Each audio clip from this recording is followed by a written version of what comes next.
नमस्कार साथियों, मैं अनीता श्रीवास्तव आपका हार्दिक अभिनंदन करती हूँ।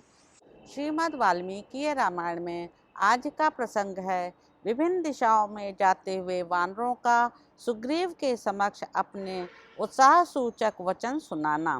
तदंतर वानर शिरोमणि राजा सुग्रीव अन्य समस्त वानरों को बुलाकर श्री रामचंद्र जी के कार्य की सिद्धि के लिए उन सबको बोले, कपिवरों, जैसा मैंने बताया है उसके अनुसार तुम सभी श्रेष्ठ वानरों को इस जगत में सीता की खोज करनी चाहिए।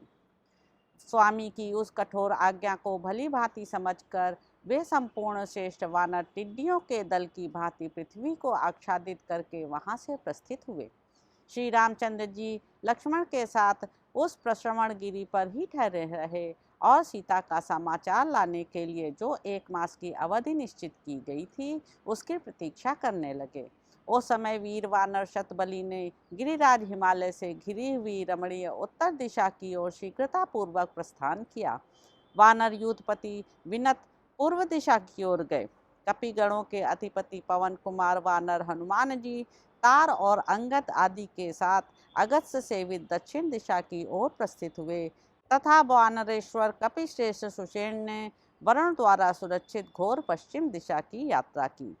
वानर सेना के स्वामी वीर राजा सुग्रीव संपूर्ण दिशाओं में यथा योग्य वानरों को भेजकर बहुत सुखी हुए और मन ही मन हर्ष का अनुभव करने लगे। इस तरह राजा की आज्ञा पाकर समस्त वानर युद्धपति बड़ी उतावली के साथ अपनी अपनी दिशा की ओर प्रस्थित हुए। वे समस्त महाबली वानर और उनके युद्धपति अपने राजा के द्वारा इस प्रकार प्रेरित हो भांति भांति के शब्द करते, उच्च स्वर से गरजते, दहाड़ते, किलकारियां मारते, दौड़ते और कोलाहल करते हुए कहने लगे, राजन, हम सीता को साथ लाएंगे और रावण का वध कर डालेंगे। युद्ध में यदि रावण मेरे सामने आ जाए तो मैं अकेला ही उसे मार गिराऊंगा।